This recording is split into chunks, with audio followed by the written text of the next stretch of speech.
Turn the headphones up. Hey. Oh. Yeah. Well, I guess you can call me a dreamer. Hey. But I do believe that things will change. We've been through the storm. Yeah. We've gone through the valley. There's nowhere else to go but up. We shall overcome. We will. We shall overcome. Yeah. We shall overcome. Someday. Now if you believe that, just help me sing it. We shall overcome. We shall overcome. We shall overcome. We shall overcome racism. We shall overcome. Hatred. Jealousy. Now even if you don't believe it, help me say this. We'll walk hand in hand. Walk hand in hand. We'll walk hand in hand. I already see it. We'll walk hand in hand. Yeah. Someday. See, it don't matter what color you are or where you come from. We'll walk hand in hand. You're my brother. We'll walk hand in hand. You're my sister, my friend. We'll walk hand in hand. Yeah. Someday. I really like this part right here. Freedom. We will all be free. We will all be free. We will all be free. I believe it and I receive it today. We will all be free. Freedom. Someday. Now just help me say it one more time if you believe that. We will all be free. We will all be free. Free from our father's sins. Free from our own sins. Free from racism. From jealousy, from hatred. We'll all be free. Someday. Let's take it to the chorus. Oh, deep in my heart. Deep in my heart. I do believe. I do That we shall overcome. Yes. Someday. Let it be today.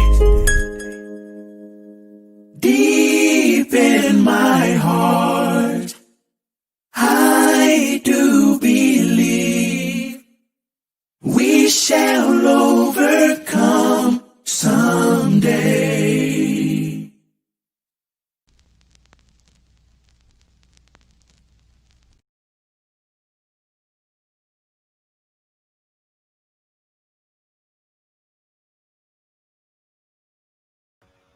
Hello, good morning, good afternoon, good evening, everyone. This is Faisal Kader again in front of you on behalf of BEST, as you all know, Bangladeshi Entrepreneur Society of Talent. So this is our 12th episode this summer. So thank you again for joining us. Today, as always, we bring in certain topics and our highly talented next generation, they're ready to take on the stage and talk about different things. And unlike other weeks, this episode is a little different. We wanted to bring in some technology into this mix, as this is very important. And as you can tell, that we are all in technology dependent environment these days, as we are all gathered here in a digital platform. So we thought that it'll be a great idea to talk about some of the bleeding edge, some of the emerging technology that we are surrounded with, and just look at all these talented next generation participants who are great engineers, scientists, and technologists who will be talking about artificial intelligence, green technology, robotics, business intelligence, and so on. So this is going to be a great show again. So let me first introduce you with our moderator, Mr. Arif Shahjahan. We call him Polish Bhaiya. He's also himself an engineer. So how are you, Arif Bhai? Pretty good. Awesome. So ready for another great show? And so thank you for moderating this show for us again. So like always, I'm going to go backstage and let you take on and bring our talented participants, and then we'll go from there. Thank you again, and I'll come back at the end of the show. Take care. I'm having a little bit of problem seeing. I don't know why. It's because of the chips and electrodes that have been implanted in my skull.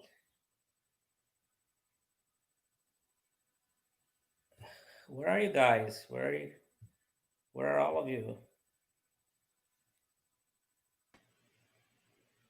Hello.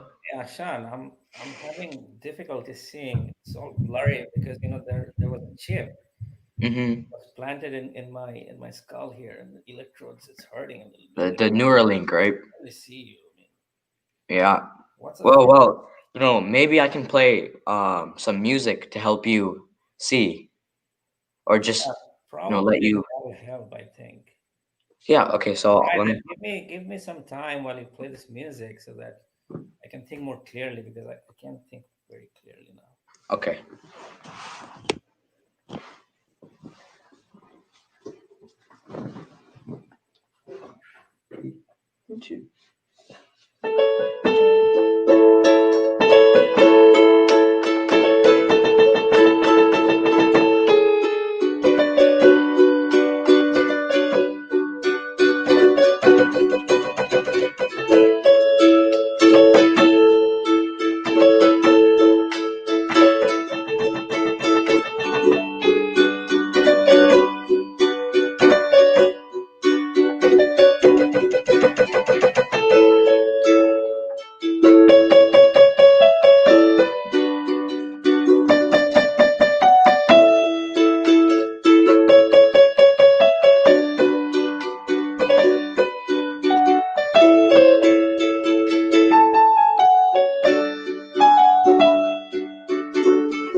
So are you feeling better now? Aha, I can see you clearly now. I can think more clearly. Thank you. I think it'll take some time for the electrodes to settle in, right? But your music really, helped a little bit. So I can think more clearly. But where are the others? Wow. Faraz, Uh, Aida, Ryan, Vipro, and Zaman. So great to see you guys. Welcome to Best Talks, episode 12. And this time it's a little different because we're breaking from tradition a little bit. In all the best previous shows, we actually focused on social issues. And as you know, social issues stir our hearts. They touch the core of our hearts of who we are, and then they elicit an emotional response. And when we reveal those responses and we share those responses, we actually reveal a lot about us. We take a stand on something. And then as dust settles down, as we settle down a little bit more, we actually come up with different ideas to resolve those issues, to make our society a better one, to improve our society as a whole. But there's some subjectivity involved in it, right? But today, we are actually breaking from that to get into something else. These are different sets of issues. Now, these issues normally touch our brains more instead of our heart because probably they stimulate our cerebrum. And we think of new ways because we are surrounded by machines, computers, and whatnot today. And we're surrounded by an environment which is more polluted today. In an environment where we have dwindling resources and increasing population, it's always better for us to think of ways to live in harmony with nature, don't you think? To find peace with nature, to maximize potential of different resources that we have at our disposal. So that's what this is all about. And as far as the computers go, the machines go, we don't want to do anything, not anymore, because we're trying to teach these machines, these computers, to do things for us. We're offering what we hold in our neurons to them so that they can learn and do our stuff. So that's why we're going to talk about AI, which is artificial intelligence. We're going to talk about green technology to see how we can better our lives to live in harmony and peace with nature. With that in mind, my name is Arif, and I'll be moderating you. And it's my high honor and privilege to be on this show. And it's great to see all of you guys rocking and ready to go, right? So let's start first with Zaman. Zaman, you have to introduce yourselves to us first, because we need to know who you are. And I also need to know what your hobby is. So can you please enlighten us about who you are and what your hobby is? Sure. Thanks, Arifai. My name is Saman. My full name is Mr. Singh Saman, but I go by my last name, Saman. It has a funny story behind it. Maybe I'll talk about it later on the show. I study in University of Toronto. I'm in my third year of university now. Fun fact about me is that I studied in a military school for 6 years in Bangladesh. That's about it. And about my hobby, right? So my hobby is I read a lot of books. You could say I read around 19 to 20 books in a week. You can find me on Indigo bookshop on every Saturday. The one in the Bay and Port. So if you live in Toronto, you can find me, or you can always find me on Saturday. Right? That's about it. All right, great. You may have to speak up a bit more because we're not hearing you properly, I guess, right? There is a little bit of sound issue. Let's go to Tasmia. Tasmia, who are you? And what is your hobby? I'm Tasmia Hassan, and I go to Drexel University in Philadelphia, Pennsylvania. And I'm originally from Bangladesh, born and brought up. I'm studying biomedical engineering, and that I feel like speaks a lot about my hobbies. I love technology, I love chemistry, I love life being integrated into technology. So you can tell me that studying up about those things is one of my hobbies as well. But a little bit of music here and there, a little bit of art and light reading and movies. I'm open to a lot of all sorts of fun. Great, great. So now let's go to Faraz. Faraz, tell us about yourself and your hobby. So I'm going to be a rising senior this upcoming school year. I've been doing robotics for the last 6 years. For hobbies, I like to I play the guitar in my free time. I like to skateboard, and I play basketball. Great. So let's go to Faiza. I think your microphone is muted. Sorry. Yeah, hi, my name is Faiza, and I'm a computer science student in my last year in University of Wollongong in Dubai. And I've been born and brought up in Dubai my entire life, but originally from Bangladesh. And my hobby will include, I do love eating, and everyone loves eating, but my hobby is like to give reviews in restaurants. I go to restaurants and I review the food there, and they just call me for invites, and that's what I do. Like I really like taking pictures of food and putting out there on my Instagram page, blog page. Yeah, Right, that's my hobby. Great. What about Deepro? Hi, I'm Deepro. I'm going to be a rising sophomore at Carnegie Mellon University. I'm a statistics and machine learning major, and some of my hobbies are like watching TV or playing basketball, playing video games. That's like what I do in my free time. I'm not working or studying. Okay, great. Ryan, your microphone is muted. All right, go ahead. Yep. Hey, I'm Ryan. I just graduated from Berkeley and with the degree in electrical engineering and computer science, and I'm going to go back this fall to start my PhD in robotics and artificial intelligence. And my hobbies are kind of all over the place. I like philosophy, I like reading and writing about philosophy. I like doing parkour and gymnastics kind of things. And then I also like playing the piano and then um, writing raps or like freestyle rapping, which is kind of um, when you it's when you rap, but you say it off the top of your head. So today I'll do something written, but because off the top of your head, often it's not very good. But written, you can actually think it out. All right, great. So good to know about all of you guys. Ashan, what about you?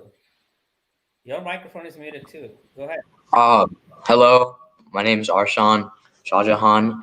I'm going to ninth grade. I'm gonna start my first year of high school this upcoming school year. Some of my hobbies are playing soccer, playing piano, playing basketball, and reading and writing. Great, great. So anyway, let's get on with the show. I know who you are now, what your passions are, and what your expertise are. Some of your expertise are. So let's go first to Zaman. You know, we are always fascinated by AI. It stands for artificial intelligence, and I know that you have done some work in this area. You have some expertise. So if you can tell us a little bit about uh, your role as an intern in Blackbird and what you have been doing, that would be wonderful. Go ahead. I want to make sure that I'm audible. Can you all hear? Your microphone is having some issues, I guess. Can you Is it speak up fine? a little bit? Can you come forward? Can you all hear me? Can everyone hear him? Okay, go ahead. All right. So from last year, I have been working as a data science intern for a New York-based company called the Blackbird.ai. So at Blackbird, our core mission was to fight, even this fight, all kinds of misinformation or disinformation, commonly known as fake news. Since I'm under my NDA contract, I can't talk about my work at Blackbird a lot, but I can, however, talk about it without information. So from the first time I joined Blackbird, I was actually being treated as a core member of the team. What's amazing is that I was given a project of my own to explore. I was exploring a state of the art development in machine learning called geometric deep learning.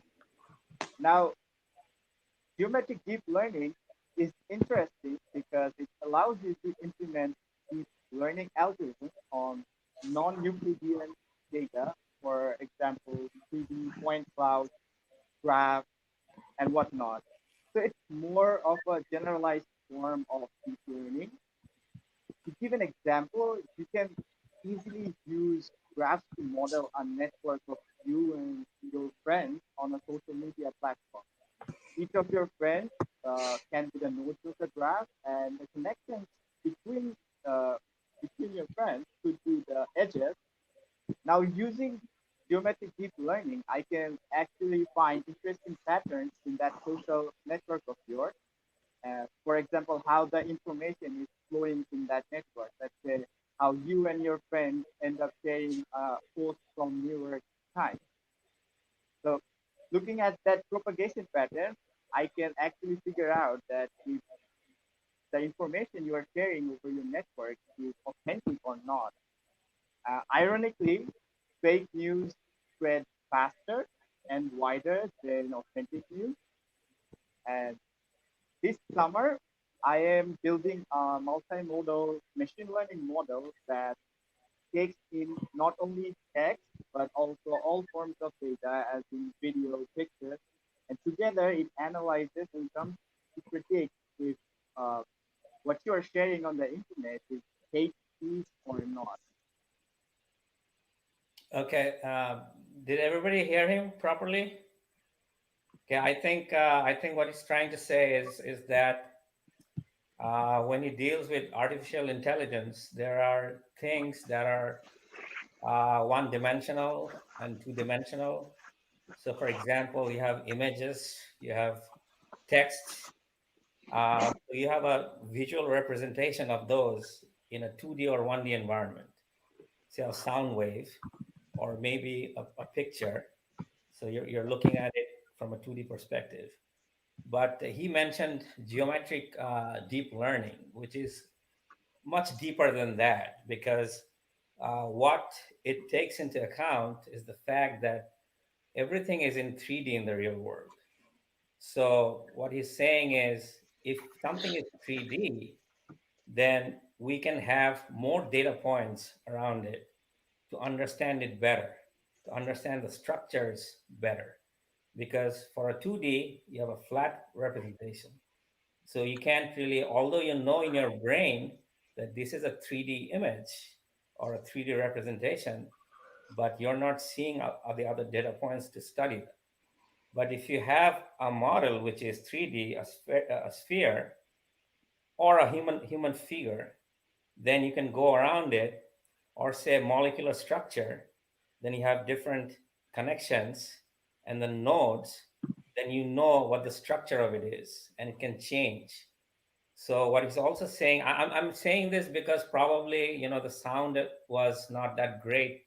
That's why I'm just making the audience more familiar with these.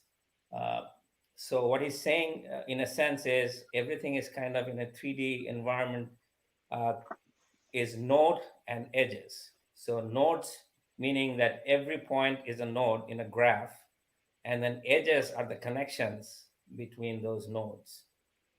So if you think of Facebook, he mentioned Facebook. Facebook is a social media. Think of it as a 3D environment where you are here as a node, I'm here as a node. Different people are at different stages of planes, and they're constantly communicating with each other, sharing their thoughts and sharing news because he's talking about news. So if that's the case, then you actually study the model and you can predict the behavior of that, of the flow of information between different nodes through these edges. The edges are actually the connections, the bonds. So that's what he's talking about. Am I right, Zaman? Exactly right. That is a You made it. geometric deep learning, right? That is deep learning. That's actually called a non-Euclidean data also, because Euclidean data would be your flat representation, which is a text and the image, but this is non-Euclidean data. So we studied that to predict more accurately different types of behaviors. So it's a fascinating world that you're working in, and you're working with Blackbird also. They're also a budding company, so you really have hands-on experience, Zaman, in this. Uh, can you please tell us why is it very difficult to identify fake news and the challenges that we face? Because we always talk about fake news. This is a pandemic situation where we are actually consuming data from everywhere. Sometimes we're asked to do this. In other times, we're asked to do that. We're not sure what to do. So, what are the challenges that you face? Right. There are actually so many challenges right now. One is that propaganda in the internet is often very planned, and the people behind them often use bots. Bots are computer programs that systematically spreads fake news in the social media. Even though we detect those patterns, people with bad intentions are always keeping on inventing newer patterns. So that's the main challenge. And in my opinion, fake news detection is a constant battle against enemies who are very smart and creative. I don't think we can ever completely eradicate fake news because propaganda has always been there in human history, and it will always remain a tool for manipulation because we humans are very irrational.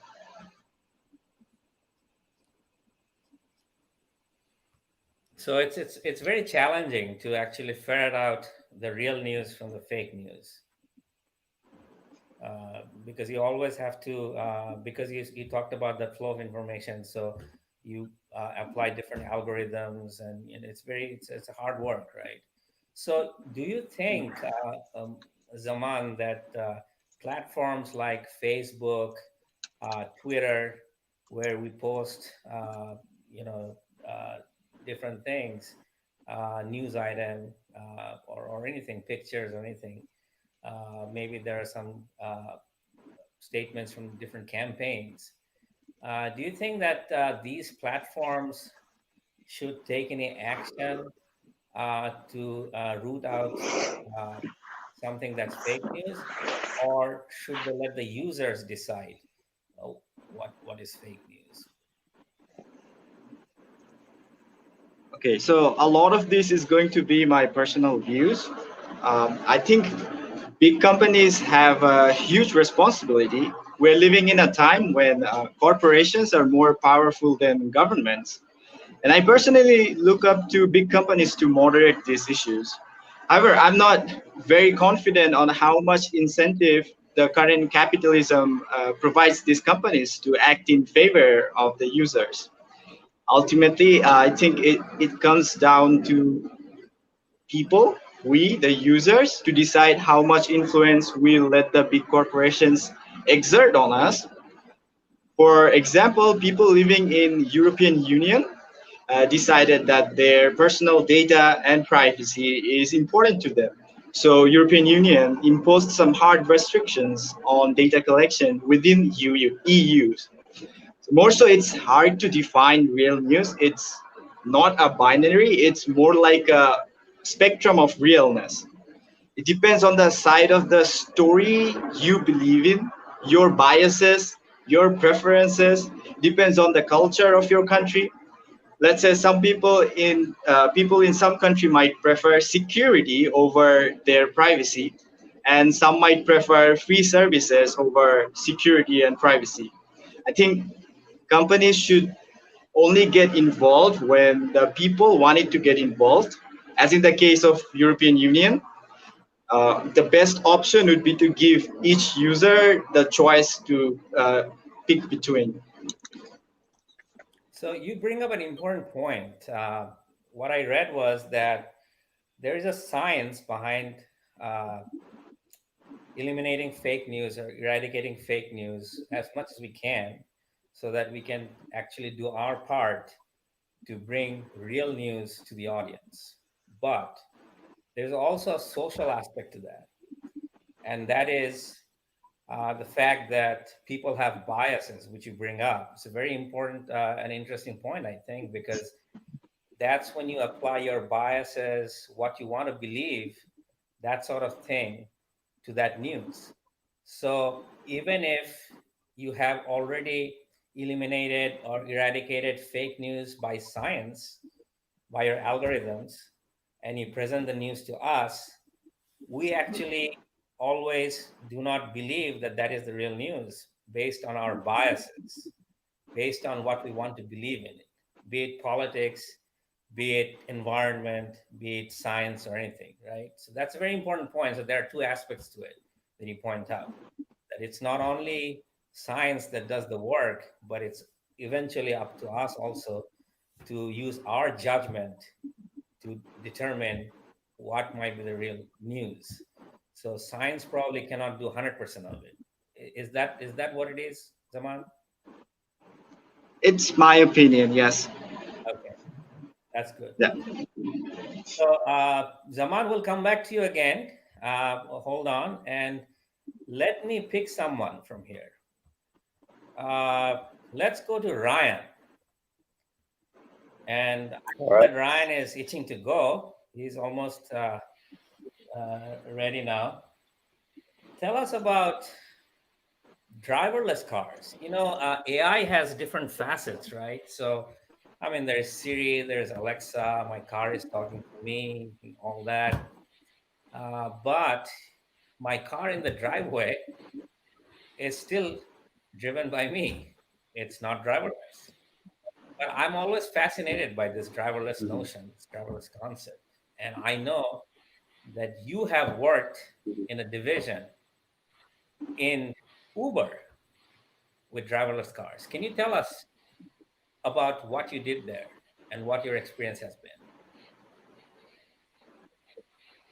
Yeah, sure. I'd love to. So, thing with driverless cars, right? It's like this like dream problem that kind of like engineers like us like get fascinated by because like it's just such a crazy proposition that a car can just drive itself and you don't have to do anything. You can just be like watching a movie and whatever else. It's kind of like the ultimate like robotics and AI problem, at least in the near future. And really, what the problem boils down to is how do we turn our inputs of some kind, say some sensor data, some like they call it lidar, radar, like different kinds of sensors. How do we turn that raw data into our actual steering commands, into our actual acceleration commands? And there's a lot of ways to do this, and most of the people have been using machine learning techniques to kind of break this down. So at Uber last summer, I was working on, they have this advanced technologies group or ATG that handles their self-driving. Uber's vision is kind of, they already have this huge network of cars, right? Um, if they're self-driving, their profit margins go up like crazy, right? So that's their incentive. So there I worked on the simulation platform, which is or computer simulation where you don't have real cars, but you have these like programs that behave like cars. And simulation is actually like a key component of most of these driverless car companies, since it's really impractical and unsafe to just let your cars loose on the road and kind of learn everything like that. You're going to get a lot of accidents. So typically we would run like hundreds, thousands, tens of thousands, hundreds of thousands of these simulations every day on AWS, which is Amazon's like web services platform. But not was this like very expensive and time consuming, but it also distracts us from sometimes the cases that we should actually pay attention to. Like maybe most of these cases are like trivial and we don't really need them. So kind of what I did over that summer to kind of optimize that was I built this machine learning pipeline that just like cut down the space of like possible simulations to only the ones that we care about. And then what we defined as care about is which are the simulations that are most likely to fail. And to do this in like a data-driven manner, we train this classifier that every day it gets new data of the simulations that were passing one day and failed the next day. And we look at some of these like key metrics in each of these logs and see, okay, we try to learn the relationship from these metrics to whether or not it's likely to convert from passing to failing. And that way we learn like, okay, out of all these simulations that pass today, which ones are the ones that are most likely to fail? And eventually we were able to get this accuracy up to about like 92, 93%, which isn't perfect, but it's good enough for things like, when you're like updating your code base. Typically we'd run like every single simulation to make sure you're not breaking anything. Well, in this case, we want to like iterate fast, like Facebook, everyone else in the industry wants to like push code fast. Then maybe we only care about this reduced subset. And we had like maybe 30% of the simulations instead of all of the simulations. Yeah. Oh, that's great. So, actually, my wife always tells me that I'm very indecisive. The thing is, when I try to make a decision, I sometimes waver a lot, so which way I should go. So, I will be a big challenge to the driverless cars because in the roads, if I'm a pedestrian, I'm trying to cross a road and I'm not sure whether to run or, just stop in the middle. I mean, that would be a big challenge, right? So I Mhm. understand that the simulations that you do actually take account of the fact that there are people like me who are indecisive, who don't know what to do in the middle of the road. So that's a good thing, right? Because that was my fear, what to do with me, Mhm. other drivers. If I'm not driving, what to do? What do they do with me? So that's what you did. So your accuracy was brought up to 92%. You're saying, right? Mhm. That's Yeah, yeah, yeah. I can talk about the human aspect, right? So one thing that, like, in an ideal world, uh, every single car would be driverless cars, because then they can communicate with each other, right? And then there have been researchers who've done these simulations of, like, even at like four-way intersections, the cars can go like 100 miles per hour and not even like touch each other if they're able to communicate with each other. But we don't live in an ideal world. They're going to be rolling out slowly over time. We're not going to trust it for a while, probably, unless we have these like small cases to start off with. So then it becomes this problem of how do we model like the uncertainty of human behavior, and that's a very hard problem, right? Like a lot of economists spend a lot of money trying to predict how are the humans going to react to the market change and how do we make billions of dollars. And they're not always right. They often lose billions of dollars in the process. When a few people predicted like the huge financial crash of 2008 and things like that, right? So there's a saying in statistics that like all models are wrong, but some are useful. Um, and for human behavior, it's very difficult to model, so it's almost definitely wrong, but it still could be useful. So in simulation, what we did at Uber and what other people in the industry tend to do is we do actually model the behavior of human drivers, other driverless cars, pedestrians, and this is the job of a team usually called behavior prediction or something similar. And in robotics, this is an open research problem we kind of call safety. And there's been work at Berkeley and elsewhere on providing these like safety guarantees for robot policies. Like how safe can we expect this like inherently random kind of thing to be? Um, and when we use machine learning, analyzing safety becomes really challenging because no one really knows what's going on inside the neural network. We treat it as this like black box that like somehow works. So if it outputs something that doesn't make any sense, we won't really know why that is. So although we're not at the point where we can depend on these autonomous systems yet, I think this line of research is really promising because say if we can theoretically provide this certificate that like 99.999% of the time the robot car will not violate any safety constraints, then we might trust it enough to actually deploy it in the real world. So, would you ride an autonomous vehicle right now? Hmm. Right now, Right now, Ryan. Right now. okay. I would ride the ones that Waymo is operating in Arizona. Those seem to be doing really well because it really understands that environment. Um, but I wouldn't ride like a random driverless car in some like snowy terrain that it's never seen before because that's just asking like for an accident. Because we're not at level 5 autonomy yet. That's like this holy grail that we're trying to reach. Um, but I think we're getting there. So let's take a vote. Who would ride on a driverless car? Tasmia, would you ride a driverless car? Yes or no? Considering the fact that I don't know how to drive, yes. Zaman. Of course, yes, that would be exciting. Oh, wow. Ashan. Yeah, but only if I'm the only one in the car. Faraz.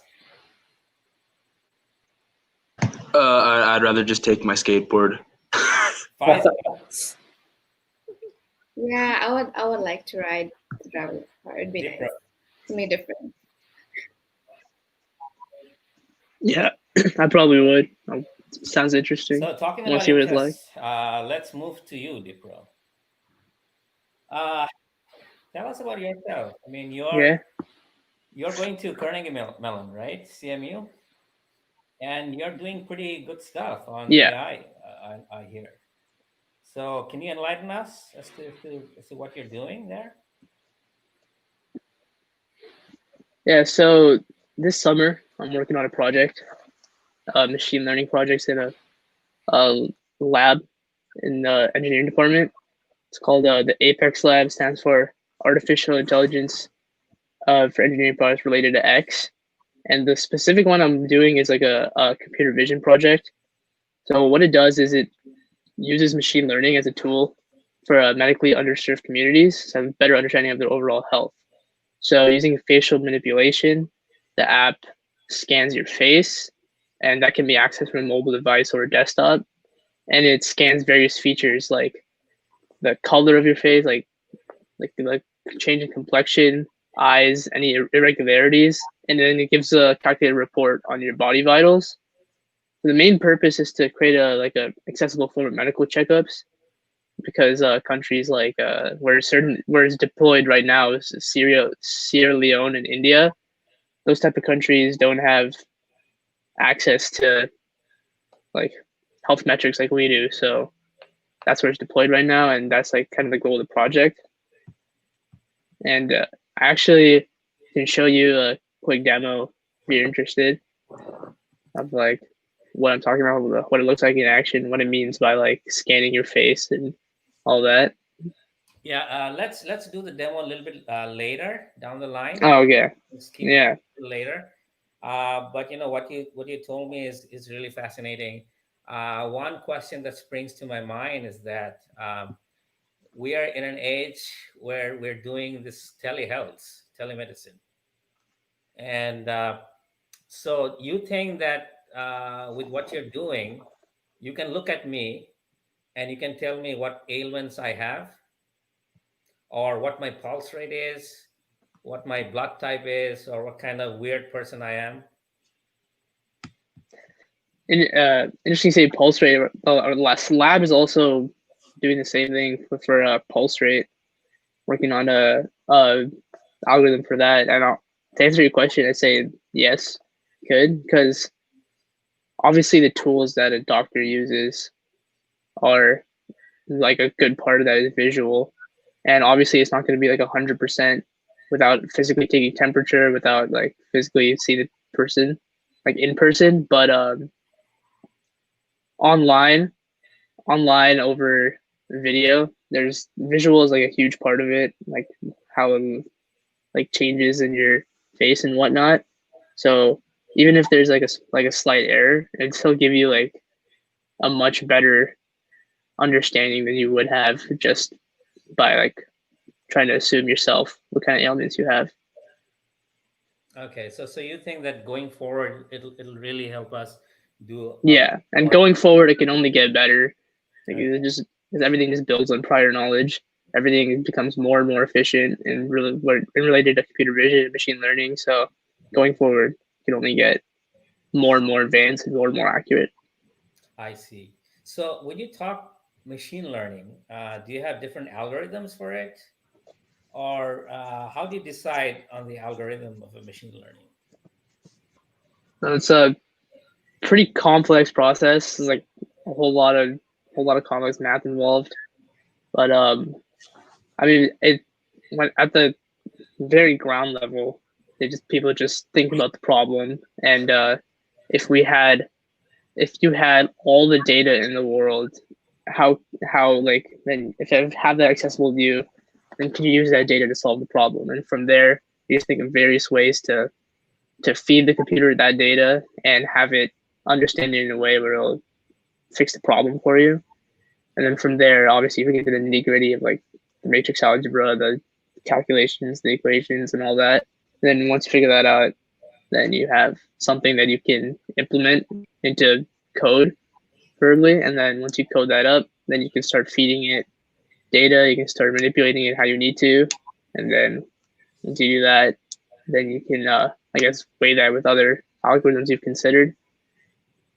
and that's how you come up with your final, I guess, machine learning algorithm. Okay, great, great.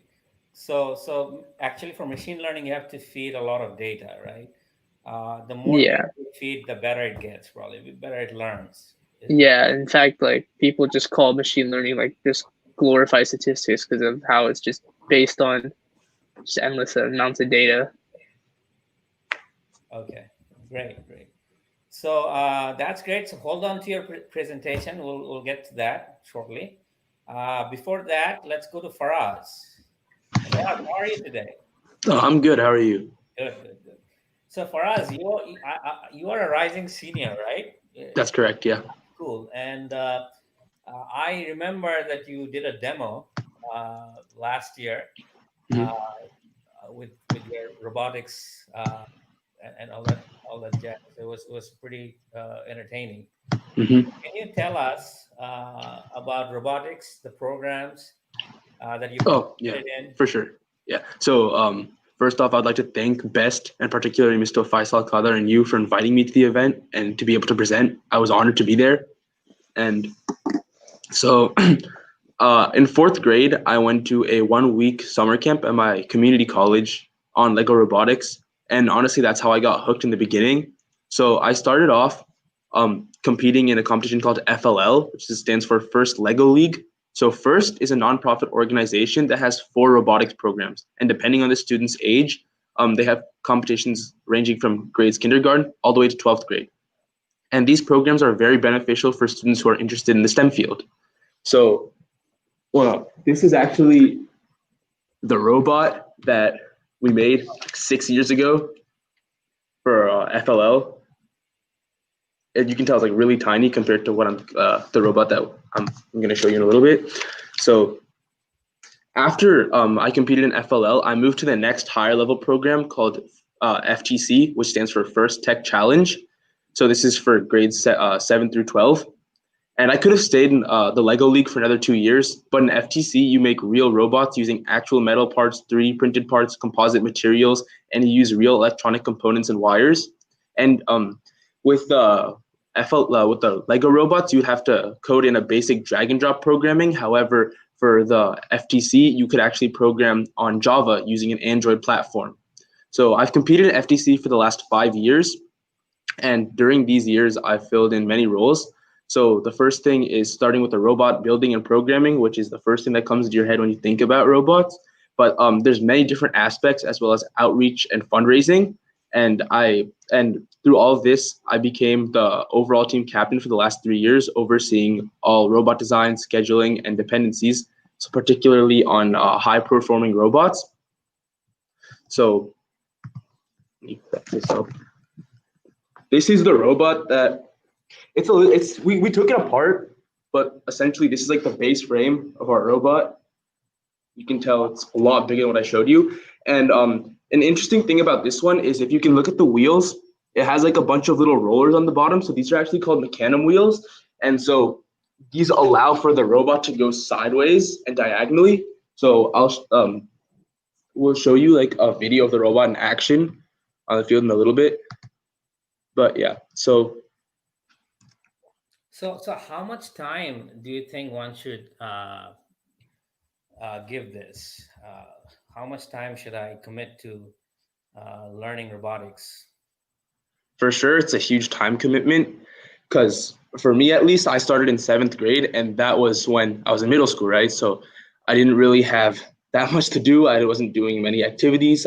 Schoolwork was easy, so I was able to spend a lot of time because it's a huge time commitment because there's a lot of building and programming the robot, making it work, all the testing, all the practice runs, going to multiple tournaments in a season, and particularly the more higher you go, the more competitions you have to compete in because there's the regional levels, the state championships, and that's a overnight trip because it's all the way down in Richmond. And then if you advance even farther than that, nationals and worlds, you have to fly all the way to Detroit.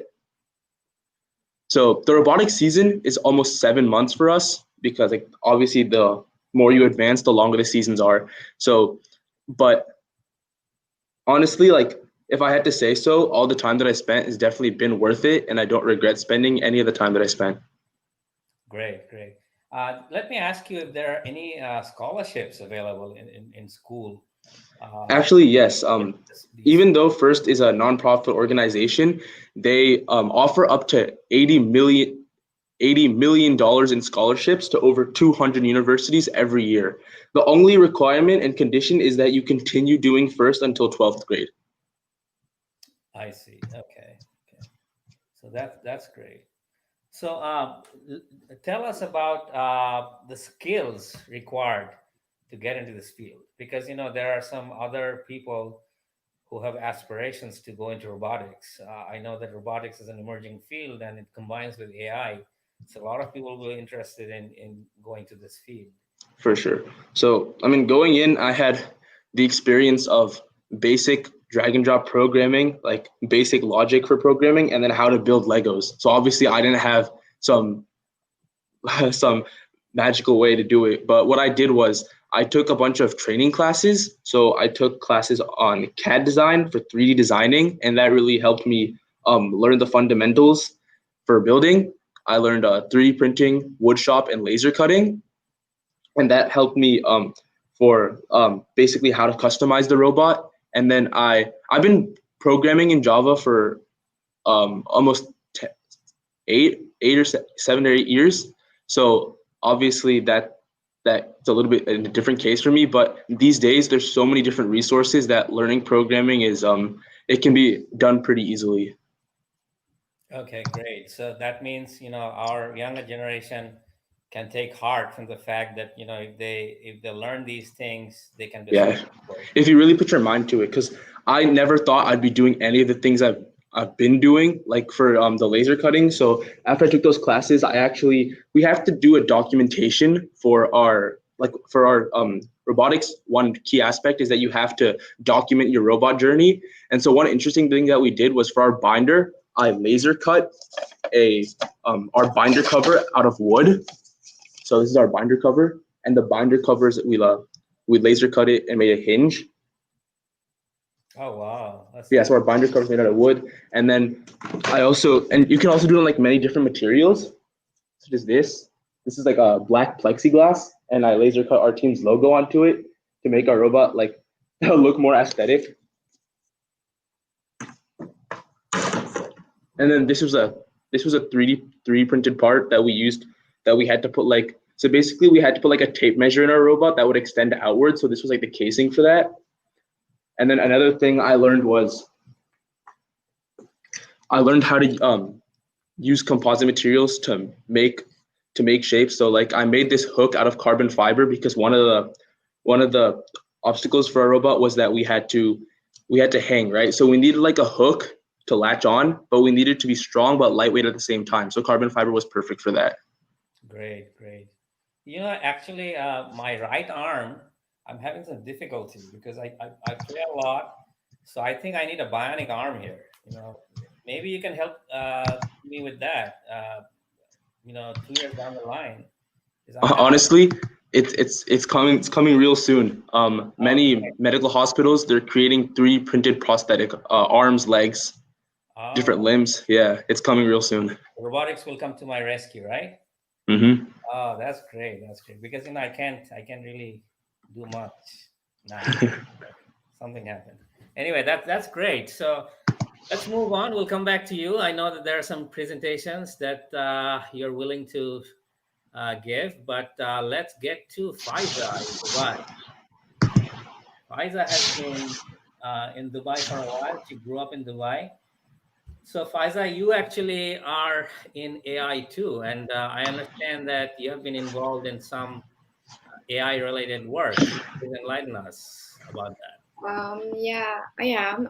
Actually, I'm in my last year, so my thesis is on NLP, text summarization, and NLP is also referred to as speech recognition. The full form would be natural language processing, which is a branch of artificial intelligence as well, that combines the power of linguistics and computer science to study the rules and the structures of language. So it also creates intelligent system capable of understanding, analyzing, as well as extracting text and speech. That's what NLP is. But there are obviously some failures and risks to it. Some examples of NLP would be like search engines, email spam filtering, online translation, even grammar and spell checking is also part of NLP. They all use NLP. So some of the failures would be like the lack of training data that's available for us to feed into the system, and maybe even dealing with sarcasm or understanding local dialects, pauses when the person is speaking. So this could be some of the constraints while working with NLP. But what I am working on is actually text summarization, which is you have a block of text, and you kind of like train the model to give you a more summarized version of it. So which will obviously help you in reducing time, as well as uh, it's also cost efficient. So my project is actually an app. It's an Android application. It's called it's an AI based office secretary, and it's mainly for facilitating and organizing office tasks and other responsibilities in a systematic fashion. And some of the one of the features, special feature of it is recording important meetings and summarizing them into bullet points. So this will obviously help the users in saving time, integrate key details of a meeting in a meaningful way. So what I plan in doing is using abstractive text summarization, which summarizes the text by rephrasing it, just like how a human would do it, rather than using extractive text summarization, which is just picking out the most important sentences or like most recurring parts of the text. So so I start off by converting the recorded speech to text by using speech recognition software, and vice versa to convey the output. Then apply NLP to it, which involves applying algorithms to identify and extract the natural language rules, such that the unstructured language data is converted into a form that computers can understand. So that's what I'm doing. That's great. So you talk speech a lot. So what happens with different dialects? There is like I think in the UAE you have people from different regions, right? Middle Eastern regions, Yes. and I understand that they have different dialects. So how do you account for that? Do you have any difficulty teaching the computer the dialects, or how do you tackle the problem? Yes, dialects is one of the constraints, definitely. But what we're doing is what's happening is that AI software are trained to recognize speech through audio samples, and engineers collect hundreds of voices that are talking about a variety of subjects, right? So then these are transcribed into audio clips, and machines learn how to recognize patterns between words and sounds. So researchers will need to introduce audio samples and deviate from traditional English dialects or Arabic, where whatever you're trying to get for voice technology to improve. So basically, what the thing is we need to do is we need to feed in bigger data sets that are adapted for different regions. And despite this issue, for example, Siri has expanded to include other dialects like Australian, British, Irish, and American. So it supports all of those. And but still, however, we do have a long way to go. Okay, so that's great. I mean, we always can learn more and more. You are in Dubai, so I'm actually quite curious. I was actually going through a report the other day that they were saying that there are many AI startups in the UAE, probably in Dubai or in Abu Dhabi. Is there any particular AI startup that you think you like, and if so, why? So for now, I know of three startups. One of which is Narrativa, which was founded in 2015. It's based in Abu Dhabi, which is the capital of UAE, and it aims to develop an automated content generation platform, and it can generate like a customized reports for the financial services industry, product descriptions for e-commerce, healthcare documents, media content, and all of that. You all using natural language. So the proprietary platform called Gabrielle runs comprehensive data analytics to create narratives in specific fields without human oversight. It's practically translating big data into easily digestive text. So one of the company's clients is MSN, which is Microsoft Web Portal and internet service company. This is one of them. The second one, which I came across, was Robotics, which was founded in 2014. And this developed a speech recognition technology for various dialects for Arabic. So the speech recognition algorithms provide 95% accuracy and can be trained to recognize specific accents as well. So the startup has customized its engine for 3 domains. One is the smart government apps. Second was a virtual assistant for mobile apps and customer services. And the third one was smart toys for children. So a key benefit of Vortex was Vortex technology is that it can be used offline as well and doesn't need to send requests to a server during operation.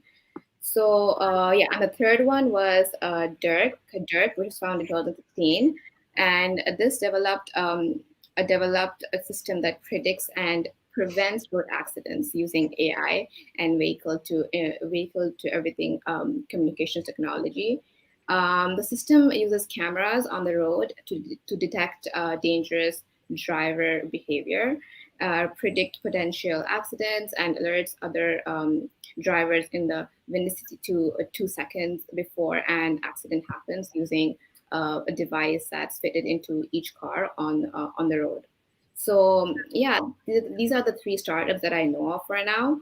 And personally, I would be interested in the first one, which is Narrativa, since it deals with natural language and it takes complex data sets and transforms them into human narratives. So I'm actually working into something similar to this. So I would really want to go for this in the future. If I land internship, probably this would be the one.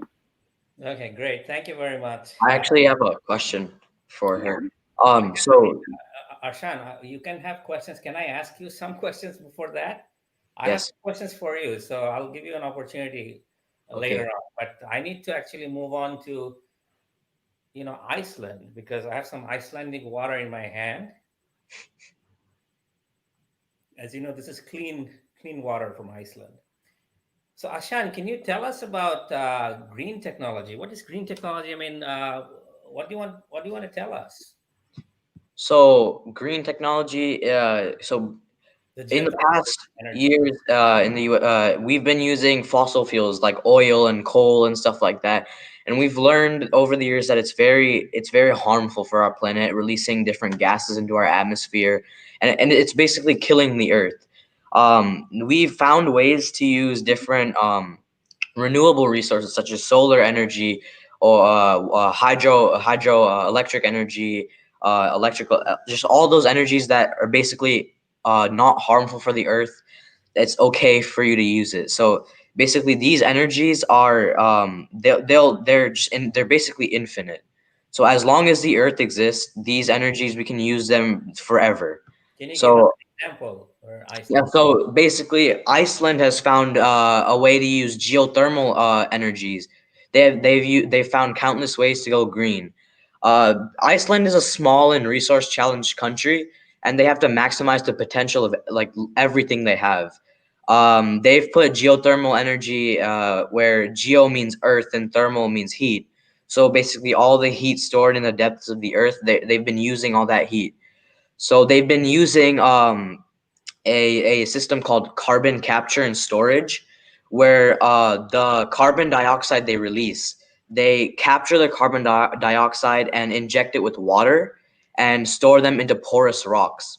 So that when you inject the water into the carbon dioxide, it's so heavy that there's no chance for it to escape and get into the atmosphere, right? So but like you may ask yourself, why only Iceland? Like, why isn't the U.S. doing this or any other countries? It's because Iceland has a very unique geological location, and Iceland is located over a rift of continental plates, and these plates keep shifting and moving apart, which causes heat from the Earth's core to come up to the surface. They use their heat. They use this heat to their advantage in the generation of geothermal energy. So what they do to use this energy is they produce electricity by drilling holes about 2,000 meters or almost a mile into the earth, and they extract the hot water um, from the earth, and this is turned into electricity by turbines. So basically, the turbines move the water in a rotary kind of way.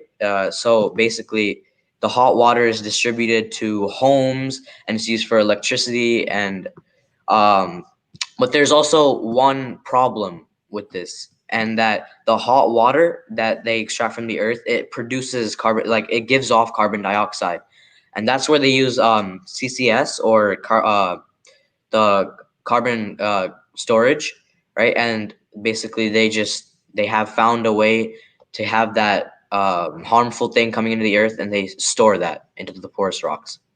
That's great. Ashan, actually, we are talking about AI and green technology. The question is, are these feasible? I mean, can we make profit? So you have an uncle in Ottawa.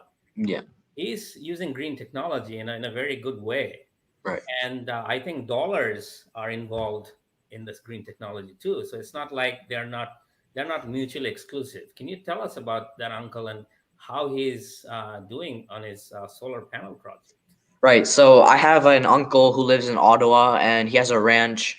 And basically, he has a 20-year contract with the Canadian government to sell electricity produced by his solar panels. The Canadian government will pay him about $14,000 per year.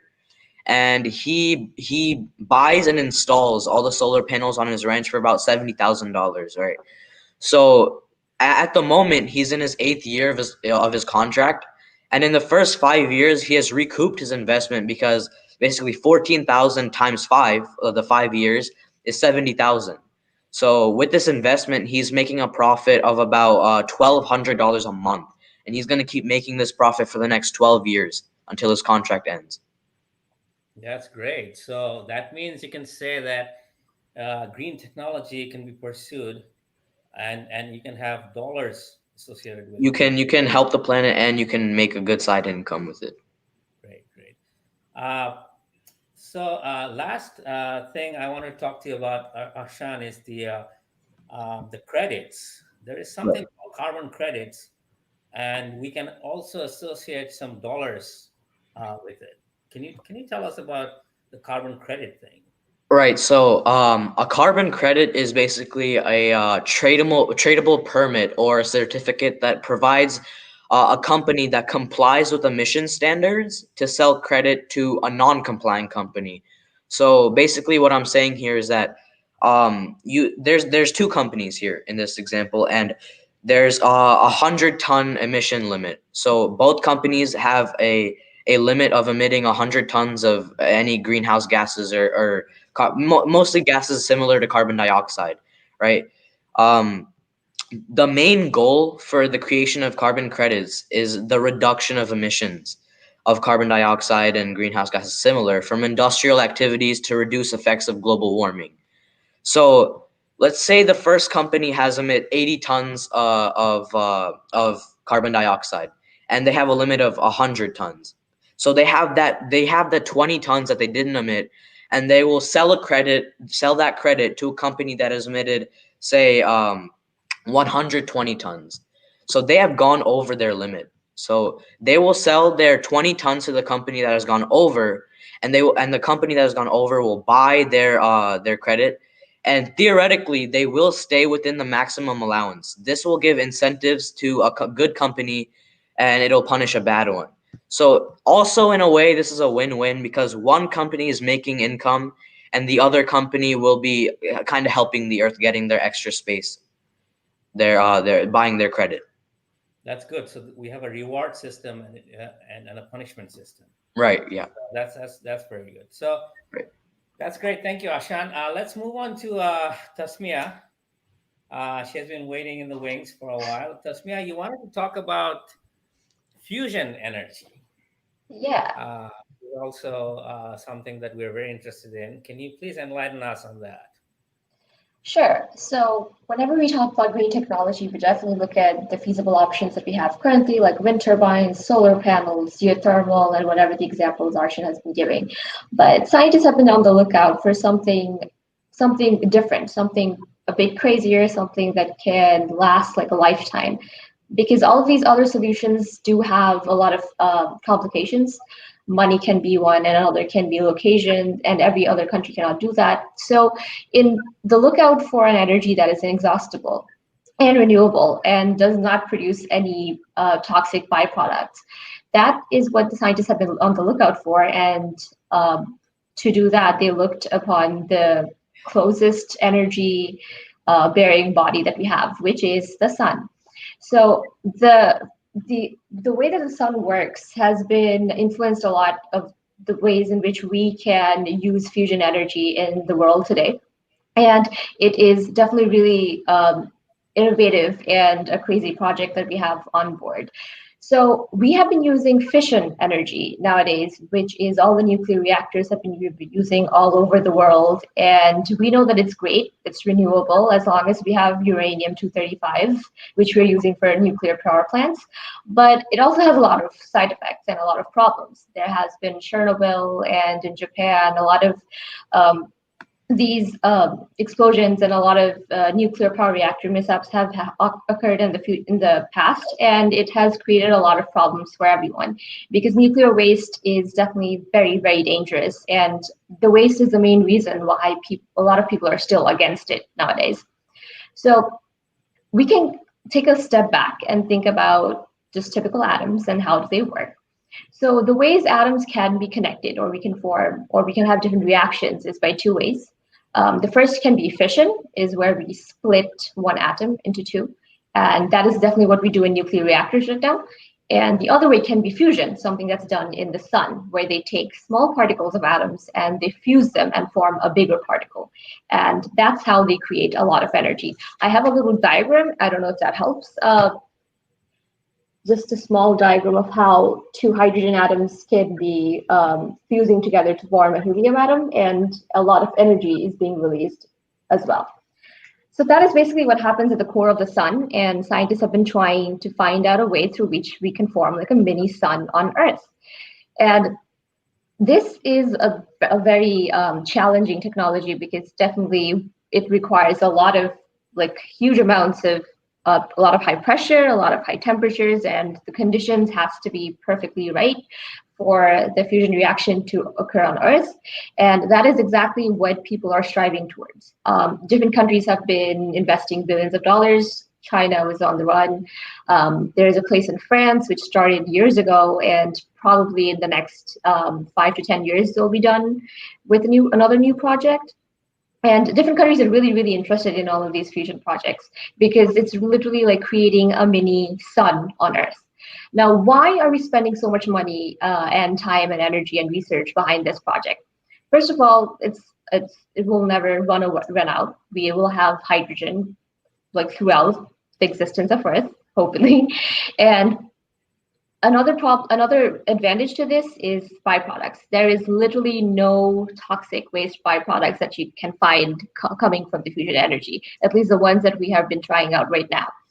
So let me give you a small example. If we have an entire barrel of oil or diesel, whatever you've been using right now, and considering the fact that it, for example, gives out 5,000 kilowatts of energy, just as an example.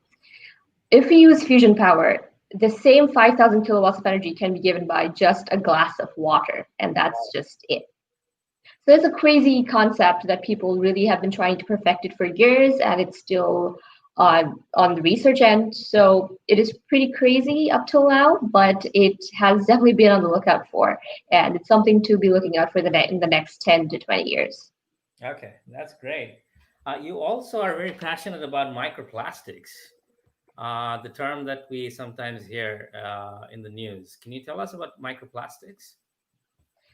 Sure. So plastics have been on the use for like a lot of like decades right now, and microplastics aren't quite different from just normal plastics. Just imagine plastics, but in the form of like very, very tiny sizes, like 5 millimeters or even tinier.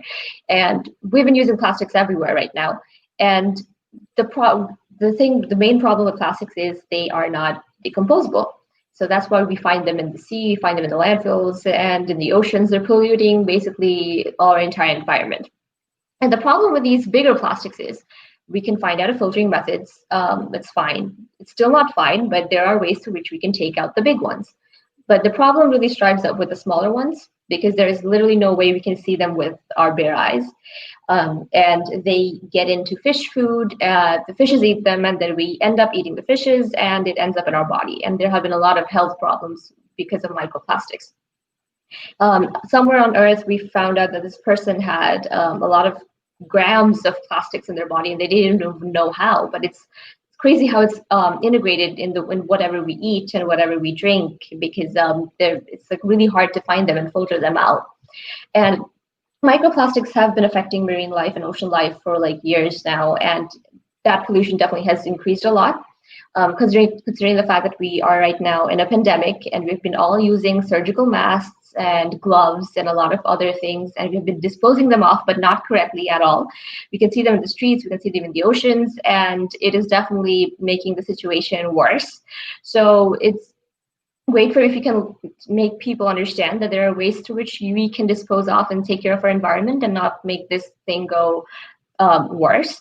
I know a lot of people have been thinking that the environment is healing now that we're all inside, but not much of it is really happening because we haven't changed our practices much. We're still ordering online, we're having a lot of cardboards, we're having a lot of takeouts and a lot of plastics and gloves, and we're not disposing them off correctly. So the pandemic also has a very bad effect on the environment right now. So there has been a few ways to which scientists have been trying to figure out how microplastics can be removed from the ocean. They're very interesting, but something that we are not being able to see in the next 5 to 10 years. I personally don't think that it would be possible. One of the interesting projects is using jellyfish mucus. It's pretty weird, but it is a project that scientists figured out that jellyfish mucus can actually capture the nanoparticles of gold in some contaminated water, and a lot of other microorganisms, like for example amoeba and then algae, can have been found to have these enzymes that can take in some heavy metal ions. So scientists have been trying to figure out how that can be sort of used.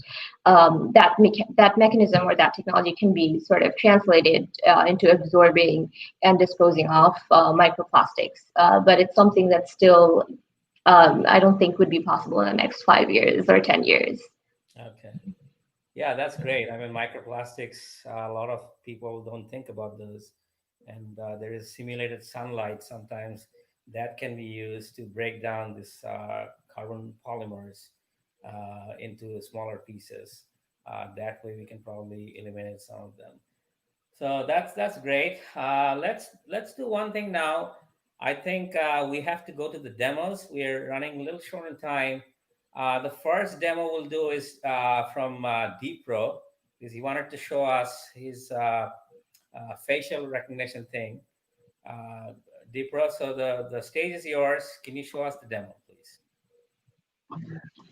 Yeah, sure. And you can share your screen. Oh,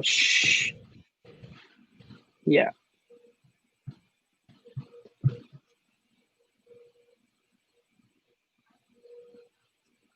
All right. So the product is called Video Vitals. Can you guys see this? All right. So here's a quick demo. Here, just this is where it'll record your face, and on this graph here, it's going to show pulse rate, and then once we download, it's going to give the diagnostics. So if you turn on face tracking, these are what they call the 68 facial landmarks. There's like 68 important parts on a face. So rather than the program taking the entire face at once, if I talk, it stops. Rather than taking the entire face at once, it just gets the 68 most important parts, like eyes, forehead, eyebrows, all that, and it calculates from there. Just a lot less processing power. So if you hit this,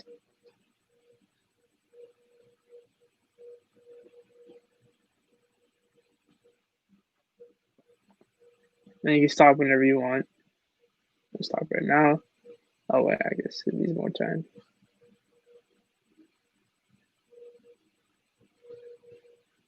It's giving us the pulses. It's right now. It's just calculating it, and then it will. I believe it should be enough. Oh, I think it's. Oh, I should stop talking.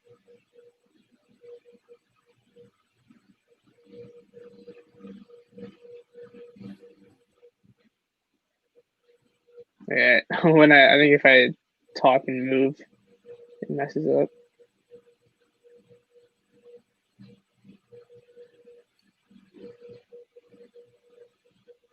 There you go. So then now it's mapping it out live. Yeah. It's giving you your pulse rate beats per minute, and if you pause, you can just. So what is your pulse rate now? Hit this button. Right now it's at 90 you're not beats nervous, per minute. Right? I hope not. And then if you download it, it just gives you like a pretty simple TXT time and that. You can also do Fitbit connection. And obviously I don't have a Fitbit on me, but there's other features we're currently adding and more body vitals to for better health metrics. And that's good. Just a quick we demo really like it. of what I'm working on. So that's good. Let's move to thank you Dipro. It was really nice. For us, we moved to you for that robotics demo, and can we play that?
That's good. That's good. Good presentations, deep run for us. Really liked it. You know, I go to the orchards to do fruit picking, so I think I can take your robot to do that for me. I'm kind of anyway. You know, we are actually, our head is like, you know, all filled with AI and green technology and everything. What about doing some rap, some music now? What do you think, guys? Do you think music is good now? Because we're trying to wrap our head around some very intricate matters. You know, most of it is going above my head. You know, so I need a break. So Ryan, let's go to you. Give us some rap, man. Feels really out of place after, you know, hour and a half of tech discussion, but sure. So I wrote this song just for fun, just because I like the art of rhyme and making things rhyme, and how do you, like, Eminem is famous for, you know, always thinking about how to make words rhyme and things like that. So Wait a second. All right, here you go.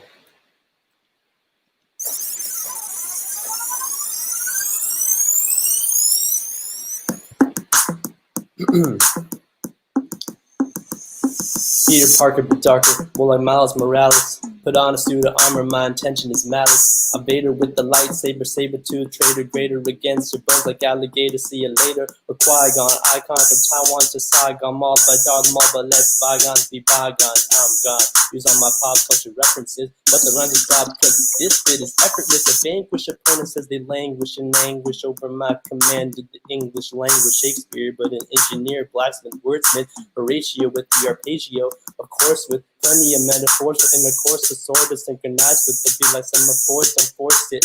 Ice coursing through my veins, out of proportion, as pouring apocalyptic grade morph into the four forces.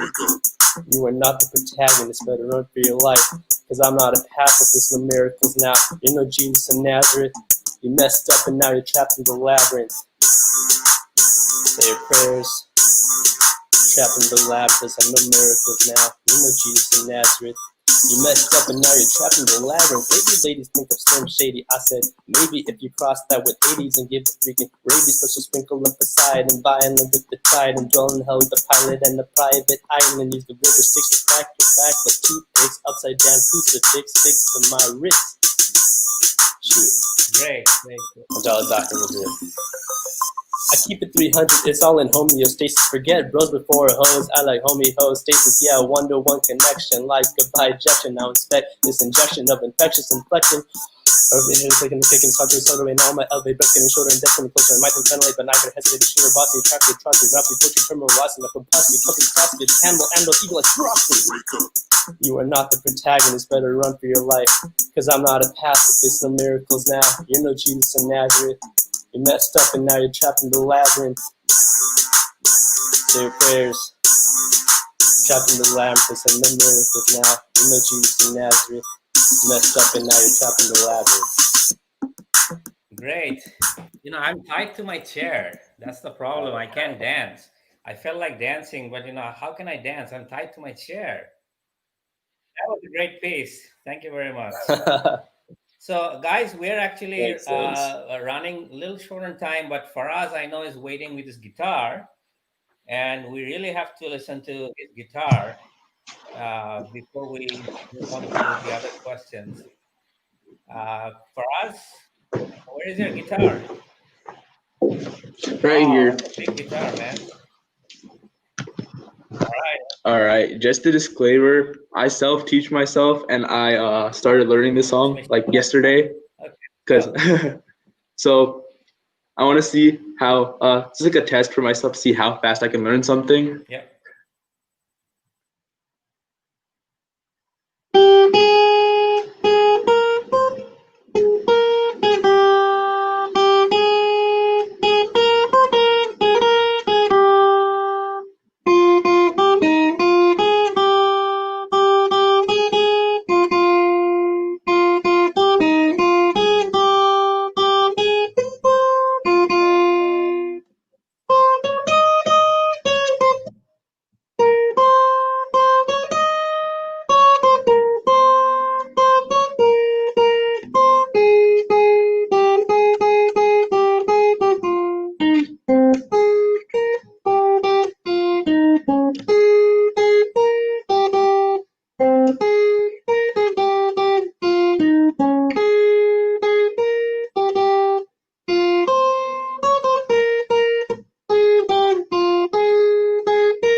Great. So that is something we can't always teach the machines to do. Some human interaction is required for that, right? I mean, my hands are a little sweaty, so I think robots wouldn't have to deal with that. All right, now what we're going to do is we're going to go to the question phase. Audience is waiting. Before that, I'll give each one of you one chance to ask any question of any participant. And I would like a brief answer to that. So, for example, if Ryan wants to ask a question of Zaman, you can go ahead with the question. Zaman will answer briefly, and then I'll give Deepro a chance to ask any one of the participants a question, and an answer will follow. So let's do one question each because we are running a little short on time. I wanted to give you more time for questions, but we have to take audience questions. So let's go with Ryan. Ryan, do you have any questions for anyone here? For Zaman? Yeah, actually, yeah, I'd have a question for Zaman. Go ahead.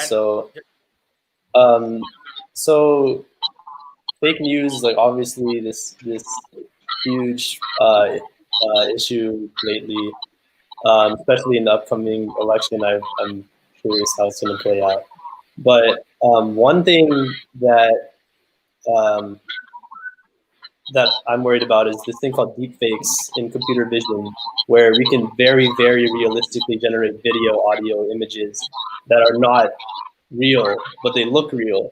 So I'm wondering, how is this related to fake news? Is it a different beast altogether? Is it a subset of fake news, or maybe fake news on steroids? Or okay, so deepfakes can be very well used to like spread misinformation. So that makes it a subset of fake news.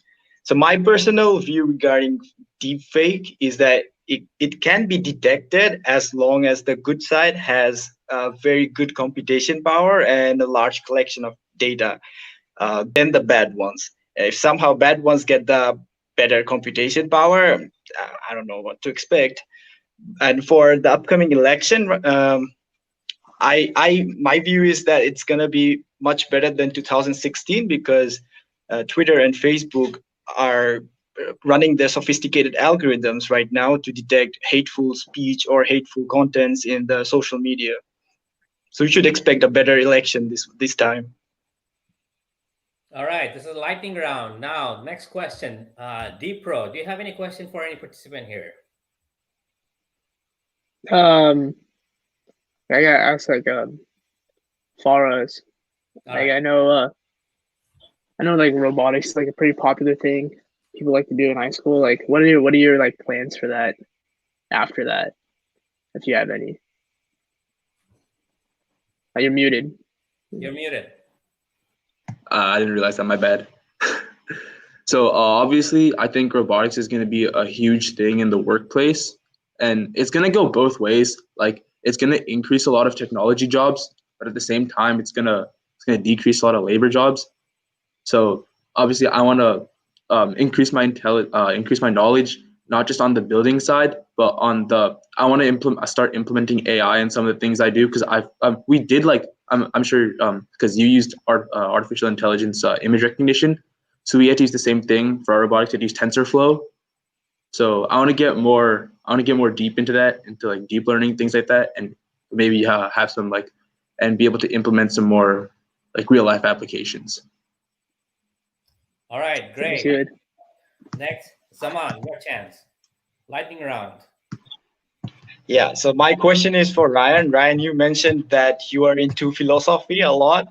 So this will be interesting. So what do you think about how do you define ethics for self-driving cars? Like how self-driving cars would take moral decisions? What's your say in it?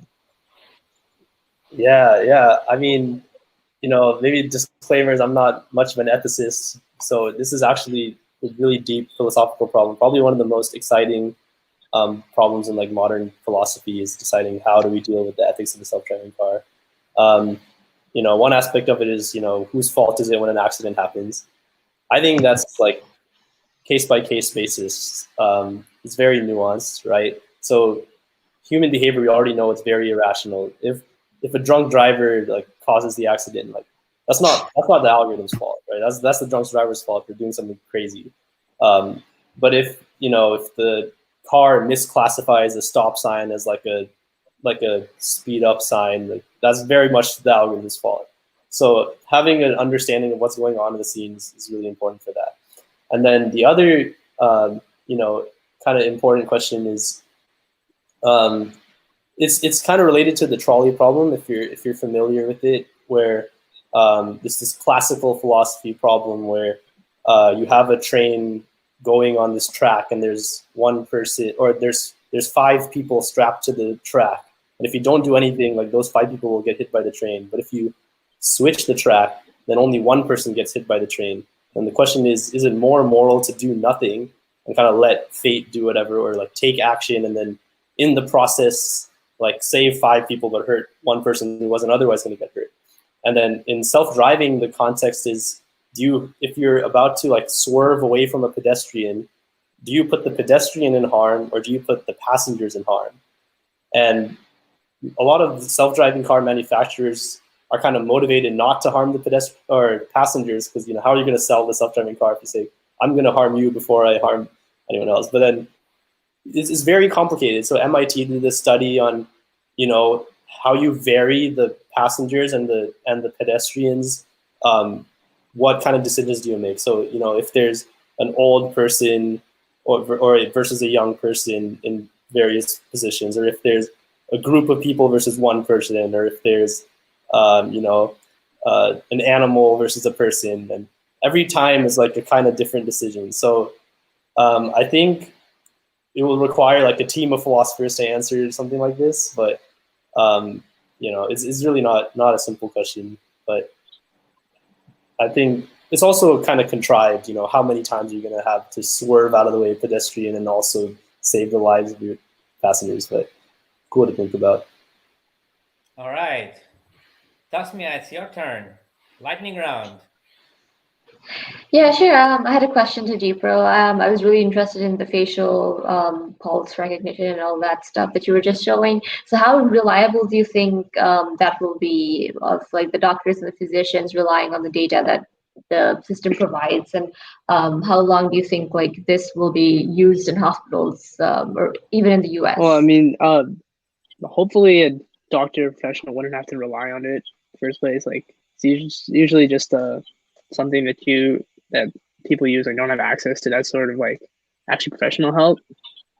But in terms of like accuracy, like we do calculate how much like predicted error there is, and like it's right now obviously it might be like a little bit like 4 or 5%, but hopefully like as you train the data more and make it better, like that error becomes less and less. And usually the objective of research isn't just to find more ways to get the body virus, because that's something that's already pretty established and people know how to do that.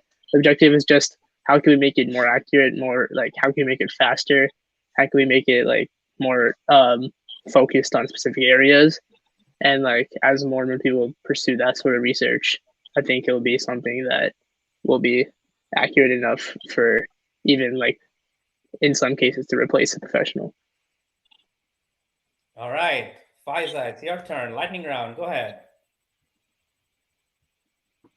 Yeah, so I had a question for Tasmia. Do you think the smart cities will make us live a sustainable life? Could you repeat your question? I'm so sorry, I couldn't hear. Do you think smart cities will help us live a sustainable life? Yeah, it definitely will, but I guess sustainability is something that we're still like considering of how and different ways to which we can find sustainability in whatever lifestyle that we're kind of living towards right now. So the more we do research and the better we do it, and the more funding, which is definitely a big issue in a lot of countries, we can definitely strive towards better sustainability overall. All right, Faraz, next, go ahead, lightning round. All right, so I had a question for Tasmia. So like for green technology, in terms of the market share or the usage, what is the percentage of market share or like usage like solar, wind, nuclear, or any other new technologies? And like which one is negatively safer and more cost effective? Right. So that's a good question, but I think that that also the market share is definitely varies from like one nation to another nation, because it depends on how much funding that the sustainable companies are receiving into producing these green technologies. Countries like China, US, and countries in the EU are really doing a lot of efforts, and they're putting their money into solar panels and wind turbines and a lot of things. Whereas countries like Bangladesh, like we've been doing solar panels, but we don't see them like widespread throughout. So there are different constraints in this case, and I guess, like I said, geographical location really matters a lot because you can't put wind turbines everywhere or geothermals everywhere. So there, after calculating like a lot of constraints, that thing really depends from one nation to another. All right, Arshan, lightning round. Your turn. Go ahead.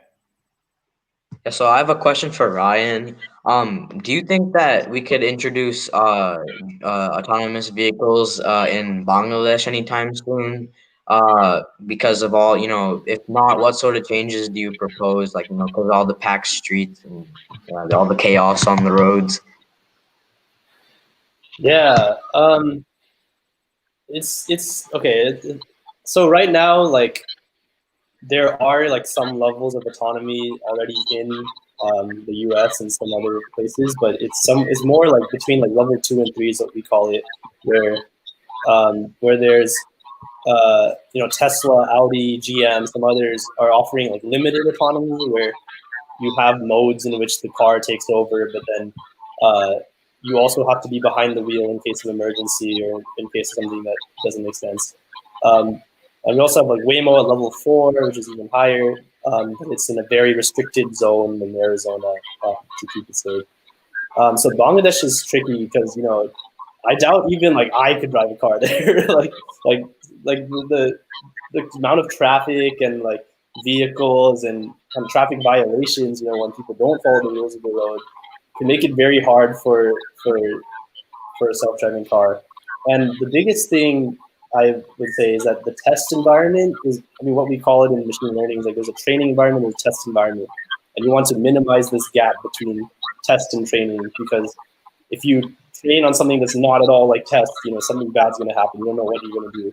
And that's what I think is going to happen if we don't train in developing countries, right? Right now we're training in very structured, like maybe highways, like residential areas, things like that. We have to be able to train in like Bangladesh, like in this like most traffic area, populated area of Bangladesh, because here, like for example, like a honk means like you're doing something very wrong, and then in Bangladesh it means like I'm behind you right now.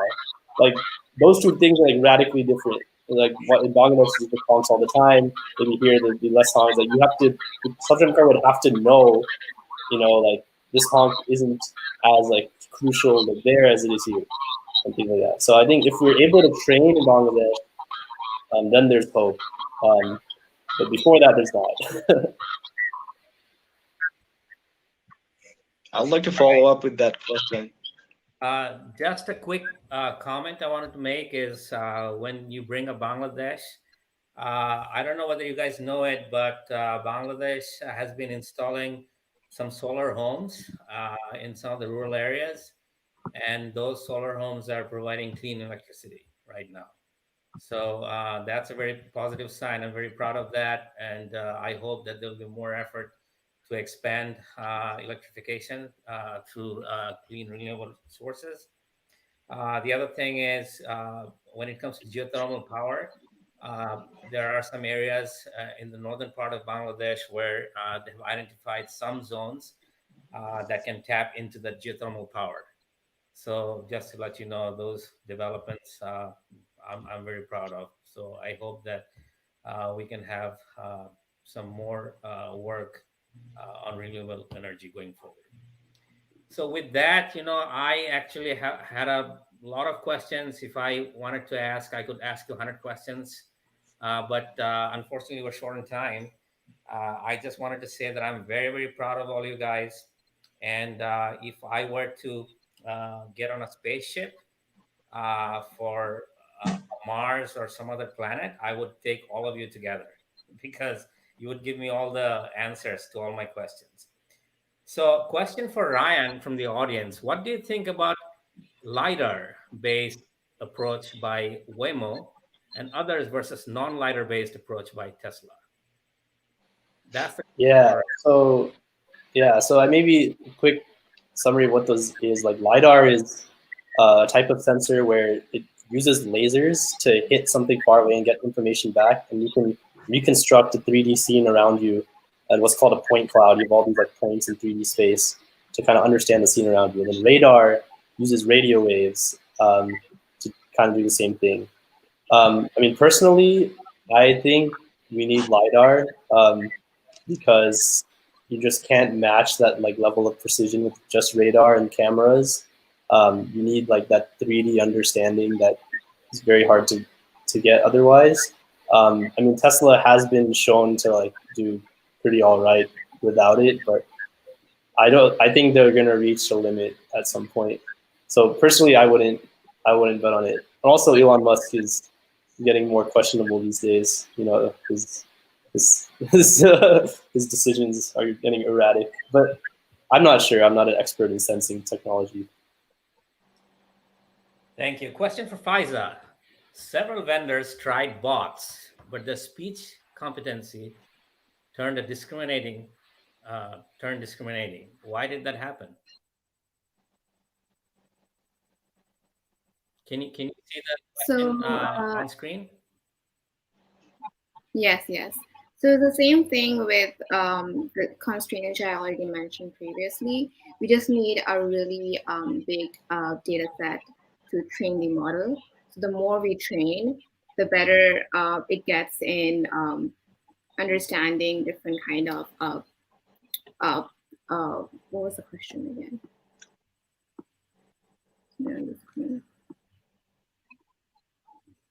Well, basically, you just need yeah. So yeah, so the bots need to be trained. That's what it is. That's basically what it is. With a more bigger data set. You think? So question for Arshan. Arshan, can you see the question? I see solar adoption becoming mainstream. Can you use geothermal and solar to go completely grid independent? If so, what is going to happen to the traditional energy companies?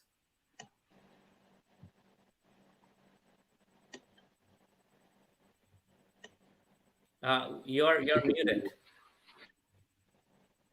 Okay. Oh, sorry. So, first of all, going green is actually cheaper than using fossil fuels and coal.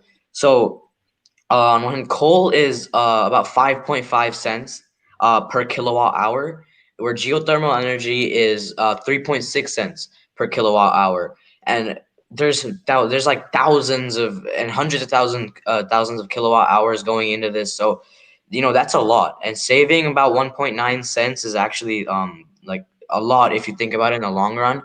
But talking about businesses, it'll actually help businesses. Like it'll lower electric bills, it'll lower just costs in general for electricity and stuff like that.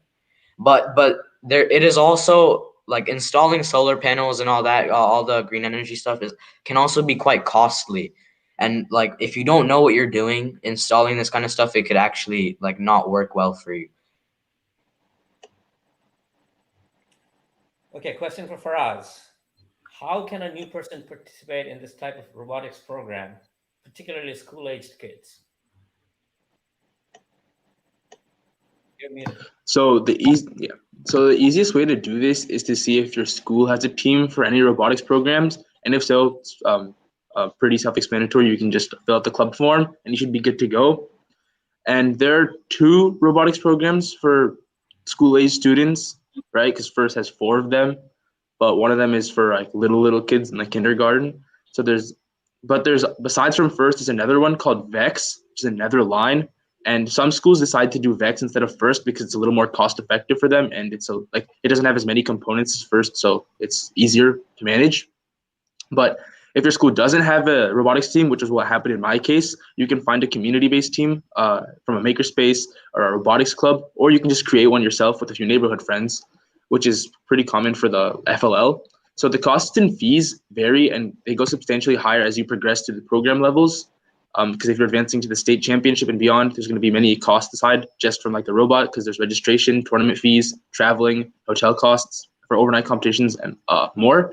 But the way that we handled this was we applied to as many competitive grants as possible. As I mentioned before, fundraising was one of my roles, and I created a sponsorship packet with a team portfolio and grant justification. It really worked, and as I previously stated, I helped raise over $20,000 over the few years. And one important thing to note is that these programs are not only for United States students, but Some of these competitions are worldwide. Like first Lego League FLL, it's available in over 100 countries, and VEX is available over 60 countries. And specifically for Bangladesh, they have a competition called First Global, which is an international Olympic style competition meant for high school students. And the whole country of Bangladesh only has one team through an organization called the Tech Academy, which is located in Dhaka. And they've been competing in this competition every year since 2017. And I actually, when I went to Dhaka, I met up with them. I gave them a few tips that I've learned going through like the last 6 years of doing robotics, and they're doing really well. That's great. That's great.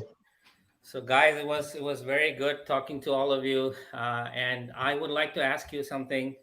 If I were to go on a spaceship today for Mars or space exploration, is anyone going with me? Anyone interested? Because you are interested, right? You are too. SpaceX. All of you guys. Because I can't solve my problems without you guys. You guys have been extraordinary. I really enjoy talking to you, listening to your perspectives, what you think going forward. So I think you'll all make good leaders, because good leaders is what we need in these areas. And I'm pretty hopeful. I'm leaving with a lot of hope. That's all I can say. So thank you very much. Thank you very, very much for being with me here on this show. I thank Faisal for giving me the opportunity to talk to all of them. Hi, Faisal. Absolutely. I am amazed. Seriously. And signing off with my Icelandic water, guys. No, thank you so much, guys. This is unbelievable, and this week's topic was so timely.